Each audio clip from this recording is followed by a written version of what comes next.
নমস্কার বন্ধুরা, আপনাদের আরো একবার স্বাগত জানাই পাবলিক ভিউ কলকাতাতে। বন্ধুরা, এইবার মোহনবাগান দলকে আইএসএল এ আটকানো কঠিন। ঠিক কি বলছে ফুটবল এক্সপার্টরা সেটা জানাবো।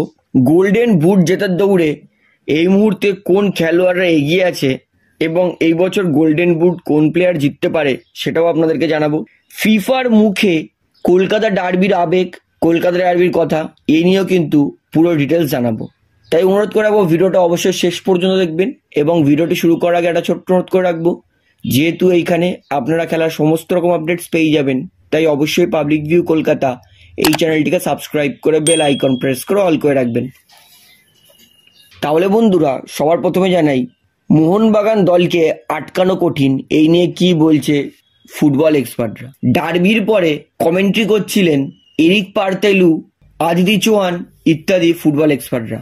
সেইখানেই তারা ডার্বিতে মোহনবাগানের জয়ের পর তারা বললেন, এই যে মোহনবাগান খেলছে, মোহনবাগানের যে আক্রমণ, এই মোহনবাগানকে কিন্তু আটকানো খুবই ডিফিকাল্ট। কারণ মোহনবাগান যেইভাবে লাস্ট 6-7টা ম্যাচ খেলে এসেছে, তারপরে এই মোহনবাগানকে দেখে মনে হচ্ছে না আইএসএল এর কেউ আটকাতে পারবে। যদিও কিছু ম্যাচ মোহনবাগানকে প্রবলেম ফেস করতে হতে পারে, কিন্তু মোহনবাগান যা খেলছে, এইবার মোহনবাগানকে লিগ শিল্ড থেকে হটানো খুবই কঠিন। অর্থাৎ ফুটবল এক্সপার্ট এরিক পার্তেলু আর আদিতি চৌহান তারা কিন্তু মনে করছেন যে এইবার মোহনবাগানকে কিন্তু আটকানোটা খুবই ডিফিকাল্ট তাদের অনুযায়ী। তো এটা কিন্তু এক্সপার্টদের মতামত না, এটা কিন্তু আমরা অনেকেই জানি যে মোহনবাগান এই মুহূর্তে ভালো ছন্দে ফুটবল খেলছে। তাই এইবার মোহনবাগানকে কিন্তু আটকাতে গেলে অন্য দলকে অনেক পরিশ্রম করতে হবে।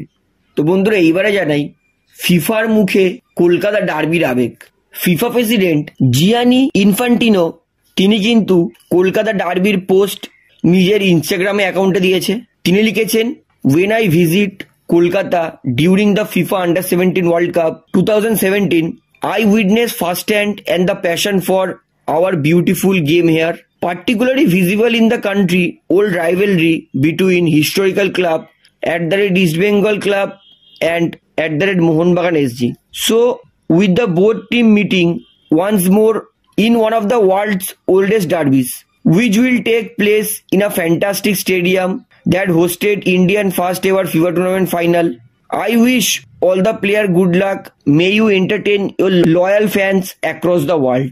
অর্থাৎ ফিফা প্রেসিডেন্ট তিনি কিন্তু বলে দিয়েছেন কলকাতা ডার্বি বিশ্বের সব থেকে পুরনো ডার্বির মধ্যে অন্যতম, এবং তিনি বলছেন তিনি যখন 2017-তে ফিফা আন্ডার-17 ওয়ার্ল্ড কাপের জন্য ভারতে এসেছিলেন, তখন এত ফুটবল সাপোর্টার কলকাতাতে আছে সেটা তিনি দেখে অবাক হয়ে গেছিলেন। তাই তিনি বলছেন যে ডার্বিতে সমস্ত খেলোয়াড়দেরকে বেস্ট অফ লাক, এবং যারা ডার্বি খেলবে তারা যেন ফ্যান্সদেরকে অন্তত এন্টারটেনমেন্ট করে। এবং তিনি মোহনবাগান এবং ইস্টবেঙ্গলের নাম কিন্তু তার এই পোস্টে কিন্তু নিয়েছে। অর্থাৎ ডার্বির কিন্তু আবেগ ফিফা তার অব্দিও পৌঁছেছে, এবং ফিফার অব্দি পৌঁছানো মানে কিন্তু পুরো বিশ্বে কলকাতা ডার্বির আবেগ ছড়িয়ে পড়া। তো এটা সত্যি আমাদের জন্য গর্বের বিষয় যে ফিফা প্রেসিডেন্ট তিনিও ডার্বির বিষয় কিন্তু প্রচার করেছেন। তো বন্ধুরা, এইবারে আপনাদেরকে লাস্ট আপডেট দিই, এটা হচ্ছে গোল্ডেন বুটের দৌড়।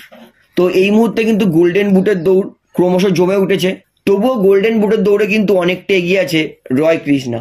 তো একবার গোল্ডেন বুটের দৌড়ের লিস্ট বলে দিই। তো আমি টপ 5 লিস্ট বলে দিই। টপ 5-এ আছে এই মুহূর্তে 7টা গোল করে ইস্ট বেঙ্গলের প্লেয়ার ক্লেটন সিলভা, এবং 8টা গোলে 2 পজিশন নিয়ে আছে জিসন কামিংস এবং ডিমিট্রি পেড্রাডস, দুজনেই 8টা গোল করেছে।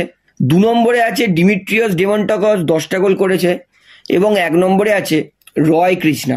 অর্থাৎ যদি রয় কৃষ্ণাকে গোল্ডেন বুট থেকে হটাতে হয়, তাহলে কিন্তু ডিমি পেড্রাটসকে কমপক্ষে একটা ম্যাচে হ্যাট্রিক করতেই হবে। যদি ডিমিট্রি একটা ম্যাচে হ্যাট্রিক করে দেয়, তিনি কিন্তু অলমোস্ট রয় কৃষ্ণার ঘাড়ে নিঃশ্বাস ফেলবেন।